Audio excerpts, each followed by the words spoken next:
दमयंती अब बहुत खुश थी। अब मेरे अंदर डायनी की शक्तियां भी हैं और कर्ण पिशाचिनी की भी। इसका मतलब अब मैं सबसे ज्यादा शक्तिशाली हूँ।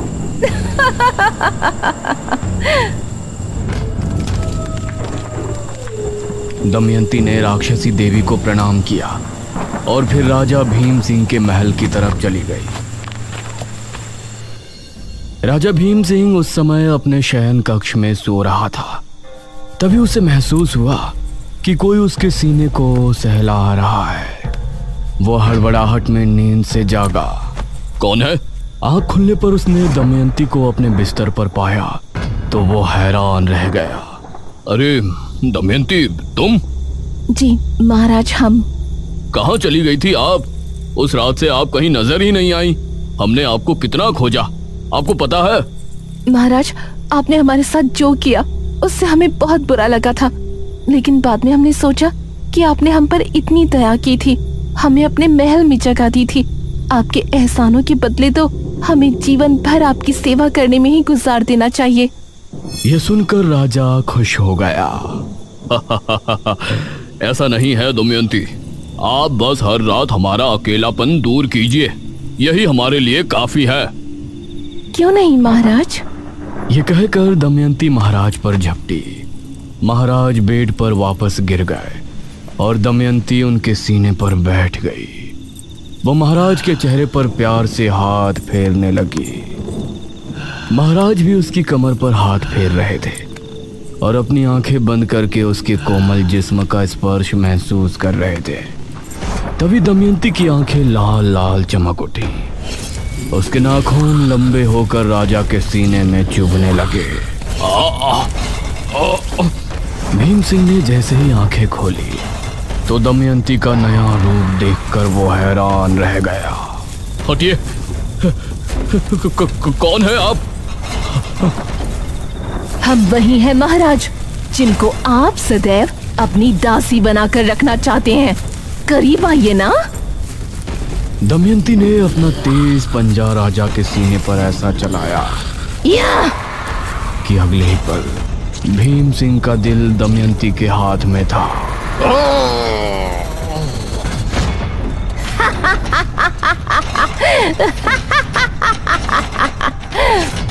राजा भीम सिंह को खत्म कर दमयंती खिड़की से बाहर कूद गई और बिजली की रफ्तार से वहां से भाग निकली। वो अब बहुत खुश थी। उसके बाद वो सीधा अपने माँ बाप के पास पहुंची।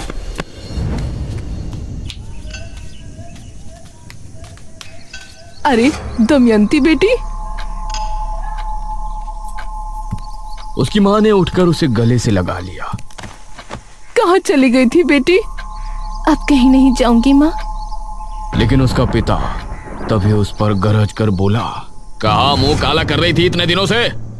मिल गया होगा कोई प्रेमी जिसके साथ तू रंगरलियां मना रही होगी। आप ऐसा क्यों बोल रहे हैं? हमारी बेटी इतने दिनों बाद आई है। इसी बात का तो दुख है। अब तो इससे जमींदार भी शादी नहीं करेगा, क्योंकि गांव में ये बात फैल गई है कि मेरी पुत्री घर से भाग गई थी। यह सुनते हुए दमयंती अपने पिता को गुस्से भरी निगाहों से देख रही थी। वही जमींदार ना पिताजी, जिसको आप अपनी इस पुत्री को 50,000 मुद्राओं में बेचने वाले थे? यह सुनकर दमयंती का पिता हैरान रह गया। अगर हम भागते नहीं तो अभी तक आप हमें बेच चुके होते। उसे विवाह नहीं, बेच फरोख कहते हैं पिताजी। ये सुनकर उसका पिता दांत भींचते हुए अपने कमरे में चला गया। माँ, मुझे भूख लगी है, खाना लगाओ। दमयंती की माँ ने उसके लिए खाना लगाया और दमयंती ने खाना शुरू किया। लेकिन काफी खाने के बाद भी उसकी भूख मिट नहीं रही थी। माँ, और दो ना, भूख लगी है। बेटी, तुम 8 रोटी खा चुकी हो, अभी तक तुम्हारी भूख शांत नहीं हुई। ये सुनकर दमयंती को भी बहुत अजीब लगा, क्योंकि इस बात पर उसने भी ध्यान नहीं दिया था। कोई बात नहीं बेटी, मैं अभी बनाती हूँ, रुक। दमयंती की माँ ने उसके लिए 4 रोटियां और डाली, लेकिन उन्हें खाने के बाद भी दमयंती की भूख शांत नहीं हो रही थी। ठीक है माँ, मैं सोने जा रही हूँ।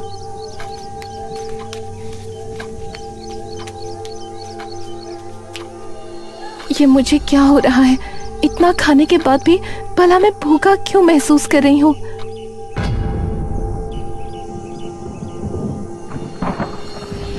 आधी रात का पहर था। चारों तरफ घना जंगल। दमयंती डरी सहमी सी अंधेरे के बीच खड़ी थी। ये मैं कहाँ आ गई? क्या मैं सही जगह हूँ?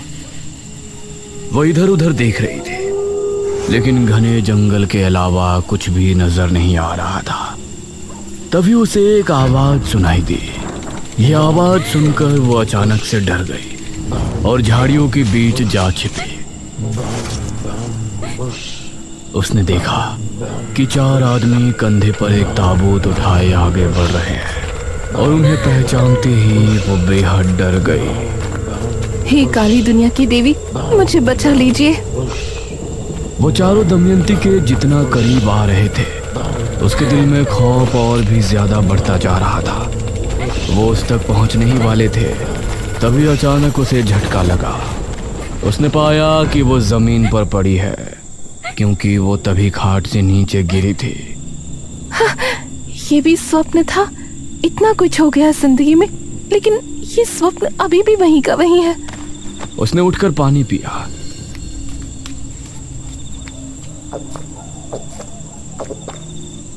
लेकिन उसकी प्यास और ज्यादा बढ़ गई। ये क्या हो रहा है मुझे? उसके शरीर में सिहरन होने लगी थी और उसकी आंखें अपने आप ही लाल होने लगी थीं। वो उसी समय जंगल की तरफ भाग निकली। उसके नाखून लंबे हो गए और वो बहुत गर्मी महसूस करने लगी। उसकी चमड़ी भी भयानक हो गई थी। ये मुझे क्या हो रहा है? तभी उसे एक अक्स दिखाई दिया, जो कि तांत्रिका का था।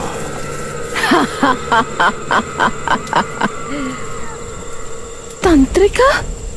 तूने मुझे मारकर मेरी शक्तियां तो ले ली है ना? तू भी अब मेरी तरह डायनी बन चुकी है। तुझे अब रोजाना एक इंसान का खून पीना होगा, तभी तू खूबसूरत और जवान रह सकेगी।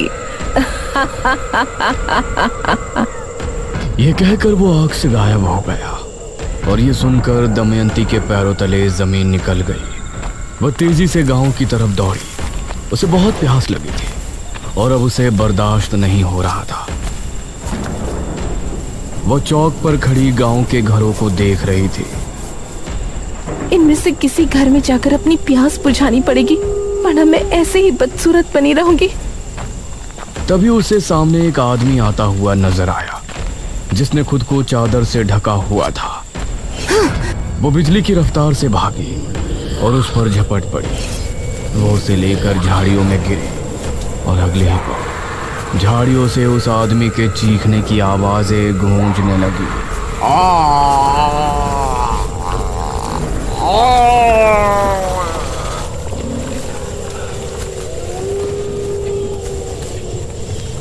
काफी देर बाद दमयंती उस आदमी से अलग हुई। अब उसका शरीर फिर से इंसानों के जैसा हो गया था। उसकी आंखें, उसके नाखून सब पहले जैसे हो गए थे और अब वो खूबसूरत दिख रही थी। अब मुझे घर चलना चाहिए, कहीं माँ ने देख लिया तो सदमे में चली जाएगी। वो उसी समय वहां से भागी और घर पहुंचकर आराम से सो गई। अब उसकी प्यास बुझने के बाद उसे चैन की नींद आ गई थी।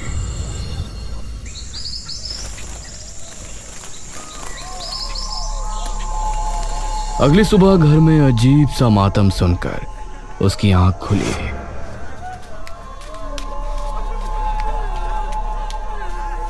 वो कमरे से निकली तो उसके घर के बाहर कुछ लोग जमा थे।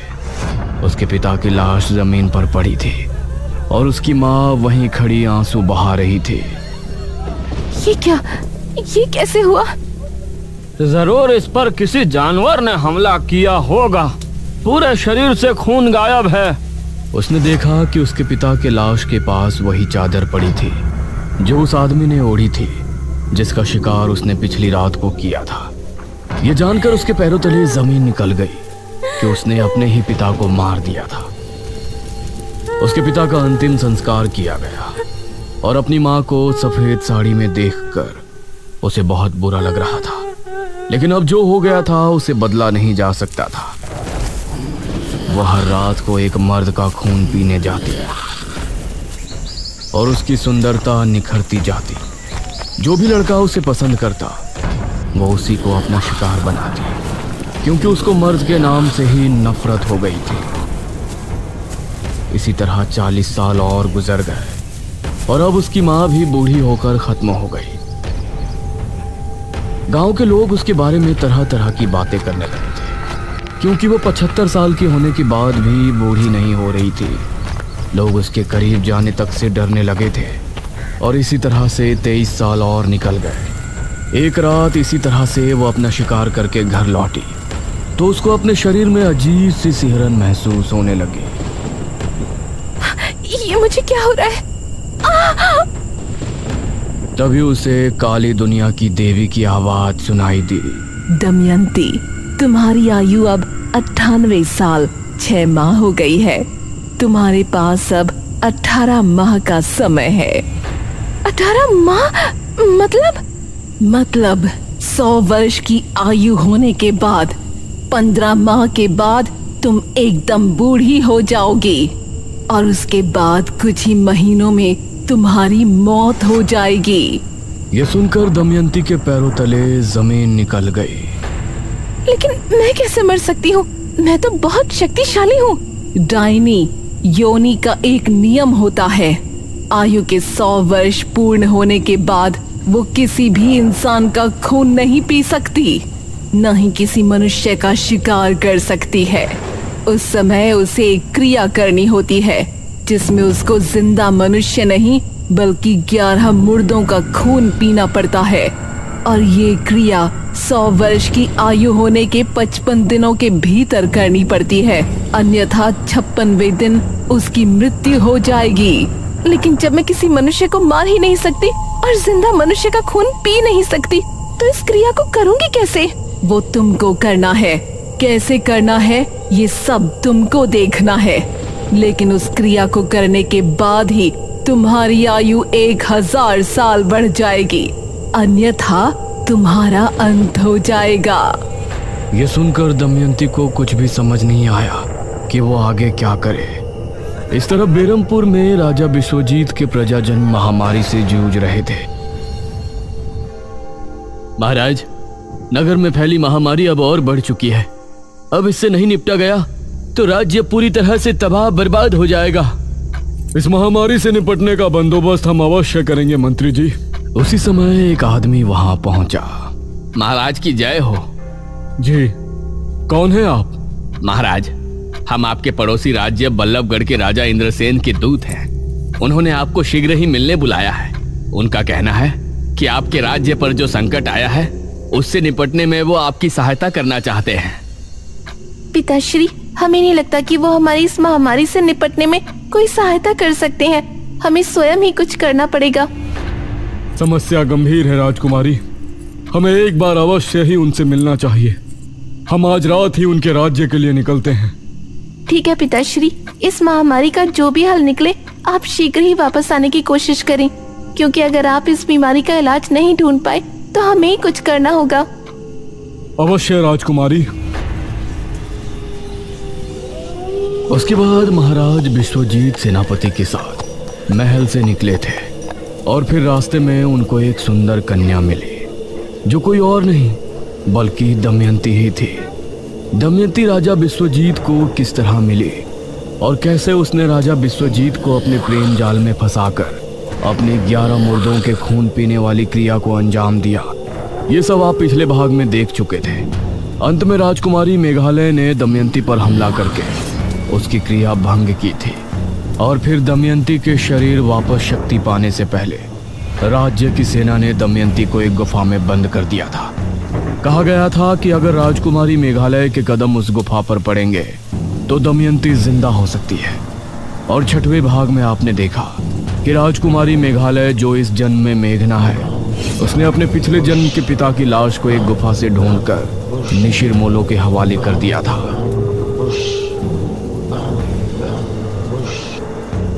और फिर अपने शहर वापस आ गई थी। लेकिन भाग के अंत में हमने देखा था कि दमयंती एक ताबूत से बाहर आ गई है जो कि उसी गुफा में रखा था। वो कैसे वापस आई और अब आगे क्या करने वाली है, यह सब जानने के लिए आइए देखते हैं आगे की कहानी। तभी जनकपुर का माहौल बदल गया था। तेज तूफानी हवाएं चलने लगी और आसमान में काले बादल छा गए। हे भगवान, आज तो लगता है तूफान आने वाला है। आसमान में बिजली कड़क कर बार बार गुफा पर गिर रही थी। उसकी गहराई में एक और ताबूत रखा था जो पिछली बार भी हमने देखा था। उसके अंदर से धम धम की आवाज हुई और फिर उसका ढक्कन खुल गया। धीरे से उसके अंदर से दमयंती बाहर आई। उसके चेहरे पर अजीब सी मुस्कान थी। उसकी आंखें लाल लाल चमक रही थी और नाखून बहुत पैने हो गए थे। हम जाग उठे हैं, हम फिर से आजाद हो गए, आजाद हो गए हम। वो भयानक अंदाज में हंसती हुई गुफा से बाहर की ओर बढ़ गई। उसके चेहरे पर एक रहस्यमय मुस्कान थी जो आने वाले खतरे की तरफ इशारा कर रही थी। वो तालाब के किनारे पहुंची तो उसे पानी में उसका अक्स नजर आया। उसने पाया कि वो बूढ़ी दिख रही है। अरे ये क्या, मैं बूढ़ी कैसे हो सकती हूँ? मेरी आयु तो 1000 साल हो गई थी। तभी उसे तांत्रिका की आवाज सुनाई दी। घबरा नहीं, पहले के जैसे अब तुझ में कमजोरी नहीं आएगी। लेकिन मैं बूढ़ी क्यों हो गई? इस तरफ मेघना इशिता से बात कर रही थी। इशिता, वो दमयंती किस गुफा में है, इसका पता तो हमने लगाया ही नहीं ना। अरे यार, हम उस गांव में गए थे मृत्युंजय अमृत का सैंपल लाने। उसके बाद तू वहाँ की राजकुमारी निकली। निशिर मोलो से हमारा सामना हुआ और आखिर में तूने उन्हें महाराज की लाश देकर हमेशा के लिए वापस भेज दिया। अब इस चैप्टर को क्लोज करना यार। उस दमयंती का क्या हुआ, तू इस बारे में क्यों सोच रही है? नहीं, हमें उसके बारे में पता होना चाहिए ना। ओ बहन, तू अब काम पर ध्यान दे। दमयंती तब तक जिंदा नहीं होगी जब तक तू उस गुफा में कदम नहीं रखेगी जिस गुफा में उसे रखवाया गया था। और हमें तो उस गुफा के बारे में कुछ पता ही नहीं है। इसका मतलब न तू कभी उस गुफा के अंदर जाएगी न कभी वो वापस उठेगी। ये सुनकर मेघना चुप तो हो गई, लेकिन उसके दिमाग में अभी भी बहुत से सवाल चल रहे थे।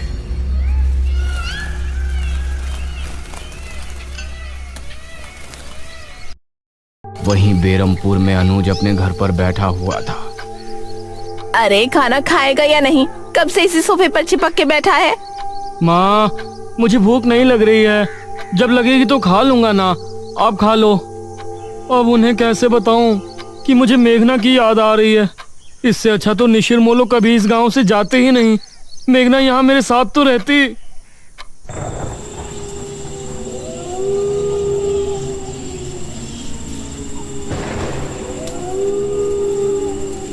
इस तरफ दमयंती जो अब बूढ़ी हो चुकी थी, उसको समझ नहीं आ रहा था कि उसके साथ ऐसा क्या हो रहा है। तभी उसे एक आवाज सुनाई दी और उसने आसमान में देखा। अरे ये क्या चीज है जो आसमान में उड़ रही है? ये तो कोई विमान लगता है। उसने आंखें बंद की तो उसे विमान में बैठे हुए लोगों की आवाजें सुनाई दी। अरे इस विमान में मनुष्य बैठे हैं, मतलब इस युग में मनुष्य हवा में उड़कर यात्रा करते हैं।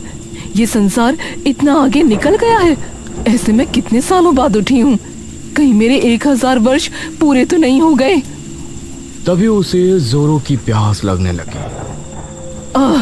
बहुत प्यास लगी है, कोई शिकार ढूंढना पड़ेगा। वो अब गांव की तरफ बढ़ गई। जनकपुरी में सभी गांव के लोग अपने अपने घरों में घुस गए थे। इस तरह का तूफान तो जनकपुरी में कभी नहीं आया। इतनी तेज हवा, कहीं घर की छत छप्पर ना उड़ जाए। जहां सभी गांव के लोग घरों में घुस चुके थे, वहीं कोई था जो कि अभी भी गलियों में भटक रहा था। बड़े दिनों के बाद चोरी करने का प्लान बना था, इस कमबख्त तूफान ने सब खराब कर दिया। अब तो घरों में सभी लोग जाग रहे होंगे, चोरी भी नहीं कर पाऊंगा। तभी उसे सामने से दमयंती आती हुई नजर आई। अरे ये बूढ़ी कौन है? वो आदमी कुछ कदम बढ़ाकर दमयंती के पास पहुंचा। दमयंती उसको ऊपर से नीचे तक देखने लगी। इसने कितने विचित्र वस्त्र पहने हैं। शायद इस जमाने के लोग यही पहनते हैं। अरे अम्मा, इतने तूफान में कहाँ जा रही हो? घर चली जाओ। इसको सुनसान जगह ले जाकर इसी का शिकार कर लेती हूँ। बेटा, मैं अपने घर ही जा रही थी, अपनी पुत्री से भेंट करके आ रही हूँ। भेंट करके? वो क्या होता है? अब मतलब मिलकर आ रही हूँ बेटा, लेकिन अब चला नहीं जा रहा। कोई बात नहीं अम्मा जी, आओ, मैं आपको घर छोड़ देता हूँ। आइए, मेरी पीठ पर चढ़ जाइए। उस आदमी ने दमयंती को अपनी पीठ पर बैठा लिया और आगे बढ़ गया।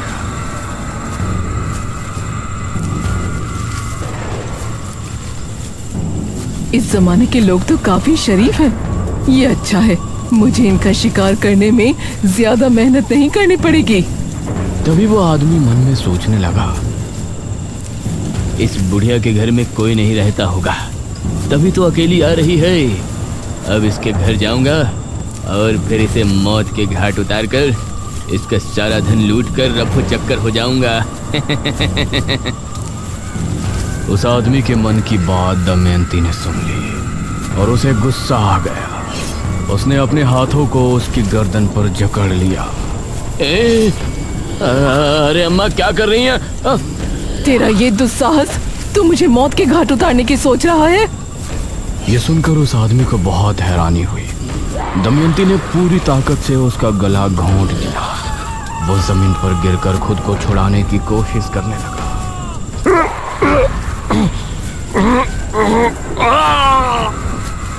उसकी चीख सुनकर आसपास पेड़ों पर बैठे पक्षी फड़फड़ाते हुए फिजा में उड़ गए। दमयंती उसे पूरी तरह से खाली करके उठ खड़ी हुई।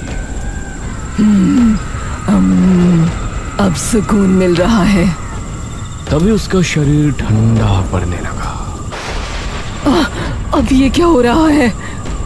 तभी उसके शरीर की रंगत बिखरने लगी। उसके बाल भी काले घने हो गए। देखते ही देखते वो पूरी तरह से जवान और खूबसूरत हो गई। उसने अपने चेहरे पर हाथ फेरा तो अपनी खूबसूरती को वापस पाकर उसे बहुत खुशी हुई। मतलब मैं बूढ़ी सिर्फ इस वजह से हुई थी कि मैंने पिछले कई वर्षों से खून नहीं पिया था। इसका मतलब मेरी जिंदगी के 1000 वर्ष पूरे नहीं हुए। अब मैं राजकुमारी मेघालय से अपने साथ हुई सभी धोखेबाजी का बदला लूंगी। मार दूंगी उसको चारों तरफ से, मार दूंगी उसको चारों तरफ, तबाही मचा दूंगी। दमयंती आगे क्या करने वाली है? वो अचानक कैसे आजाद हो गई? क्या अब मेघना की जिंदगी में खतरा और ज्यादा बढ़ गया है? अनुज मेघना को पसंद करने लगा है। क्या होगा इसकी प्रेम कहानी में? बने रहिए हमारे साथ इस रोमांचक और डरावनी कहानी के अगले भाग ताबूत पार्ट 9 में भी, सिर्फ और सिर्फ स्कल टाउन्स यूट्यूब चैनल पर।